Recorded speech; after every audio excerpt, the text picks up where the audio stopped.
पे होना चाहिए था, पर हम सब लोग कोरोना की मार से जूझ रहे हैं, पूरा देश जूझ रहा है। इसी वजह से हम पूरे कोविड प्रोटोकॉल्स को फॉलो करते हुए आज ये कार्यक्रम, एक छोटा कार्यक्रम कर रहे हैं, लेकिन मैं समझता हूँ कि संदेश पूरे गोवा नहीं, पूरे देश में आज चला जाएगा। आज का दिन गोवा के लिए बहुत इंपॉर्टेंट दिन है, नई राजनीति के लिए। जैसा अभी अतिशी जी ने बोला, गोवा वांट्स चेंज। गोवा के लोग तंग आ गए हैं मौजूदा पार्टियों से, मौजूदा नेताओं से। ऑप्शंस ही नहीं है उनके पास। वही नेता हैं, कुछ नेता हैं, उन्होंने कब्जा किया हुआ है सारी पॉलिटिक्स के अंदर। पैसे से सत्ता, सत्ता से पैसा। सत्ता में आते हैं तो पैसा कमाते हैं खूब, और फिर उस पैसे से सत्ता में दोबारा आते हैं। इसे बदलना है। गोवा बदलाव चाह रहा है। अभी तक गोवा के पास ऑप्शंस नहीं थे, लेकिन अब गोवा के लोग देख रहे हैं कि किस तरह से एक नई पार्टी दिल्ली के अंदर आई।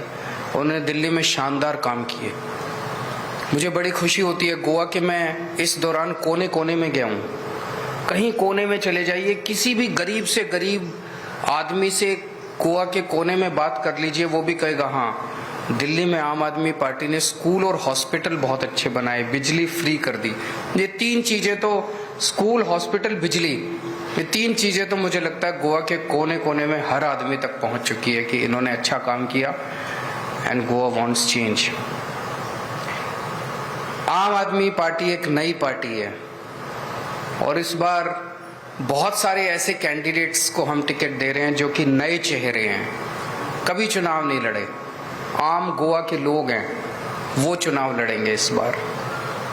और गोवा का जो सीएम का चेहरा होगा आम आदमी पार्टी का, वो भी एक नया चेहरा होगा।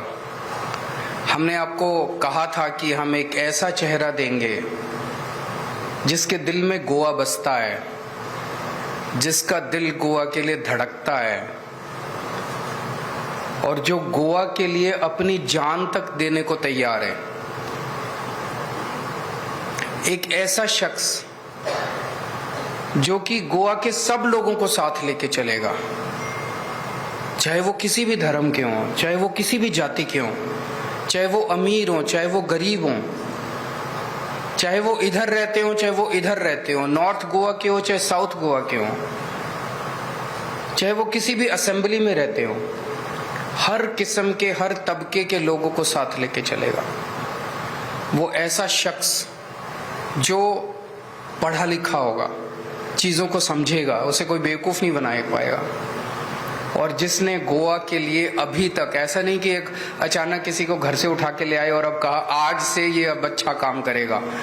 उस शख्स ने अभी तक अपनी जिंदगी में समाज के लिए बहुत कुछ किया है, और सब लोगों को साथ लेके गोवा के विकास के लिए काम करेगा। और गोवा की राजनीति को देखते हुए सबसे इंपॉर्टेंट है कि वो ईमानदार होगा। he will be an honest man। एक और बात है, अभी तक गोवा में एक बहुत बड़ा समाज का हिस्सा है भंडारी समाज। उनके मन में इनजस्टिस की फीलिंग है, डीप हर्ट की फीलिंग है। भंडारी समाज सबसे बड़ा समाज है, सबसे ज्यादा लोग गोवा के अंदर भंडारी समाज के हैं। कोई कहता 30% है, 35% है, 40% है, but they are the biggest section of the society. 1961 में गोवा लिबरेट हुआ था, तब से लेके आज तक 60 साल में इस समाज से केवल एक बार 2.5 साल के लिए सीएम बना था। इस समाज के अंदर एक बहुत डीप हर्ट है कि हमें क्यों नहीं, हमारे किसी व्यक्ति को सीएम क्यों नहीं बनाया जाता। दूसरी पार्टियों ने हमने कहा था कि हम भंडारी समाज से सीएम चेहरा देंगे, तो कुछ लोगों ने हमारे ऊपर आरोप लगाया कि जाति की राजनीति कर रहे हैं। नहीं, हम जाति की राजनीति नहीं कर रहे हैं। उन पार्टियों ने जो आज तक जाति की राजनीति की थी, हम उसको खत्म कर रहे हैं, उस अन्याय की फीलिंग को खत्म कर रहे हैं। उन पार्टियों ने आज तक भंडारी चेहरे को सीएम नहीं बनाया, भंडारी समाज से किसी को सीएम नहीं बनाया ये कह के कि भंडारी नहीं बन सकता, कैपेबल नहीं है। भंडारी समाज के लोगों ने गोवा के विकास में, तरक्की में खून पसीने का योगदान दिया है। भंडारी समाज के लोग इंजीनियर हैं, डॉक्टर हैं, पायलट्स हैं। कौन सा ऐसा तबका है जहां पे वो नहीं है, जिसमें उन्होंने गोवा की तरक्की में हिस्सा नहीं लिया? फिर उनको क्यों वंचित रखा गया, उनको क्यों अलग रखा गया? इसको भी आज हम इस अनाउंसमेंट से, इस अन्याय को भी दूर करने जा रहे हैं। तो मुझे आज आम आदमी पार्टी की तरफ से अमित पालेकर जी को आम आदमी पार्टी का सीएम चेहरा ऐलान करते हुए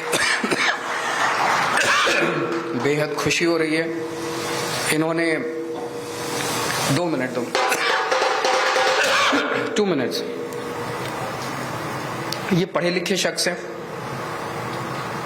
इन्होंने समाज के लिए बहुत कुछ किया है। गोवा का बच्चा बच्चा इनको जानता है। खासकर अभी फिलहाल में इन्होंने जो कोरोना के वक्त बहुत योगदान दिया, लोगों की बहुत सेवा की, हर जाति हर धर्म के लोगों की सेवा की। अभी दिसंबर के महीने में जब एक ओल्ड गोवा में क्रिश्चियन समाज के लोगों को अफेक्ट करता था वो सबसे ज्यादा इशू, उस इशू के लिए उन्होंने ये नहीं देखा कि कौन सा धर्म, कौन सी जाति, कौन से लोग हैं। उन्होंने आमरण अनशन किया, अपनी जान दांव पे लगा दी गोवा के हेरिटेज को बचाने के लिए।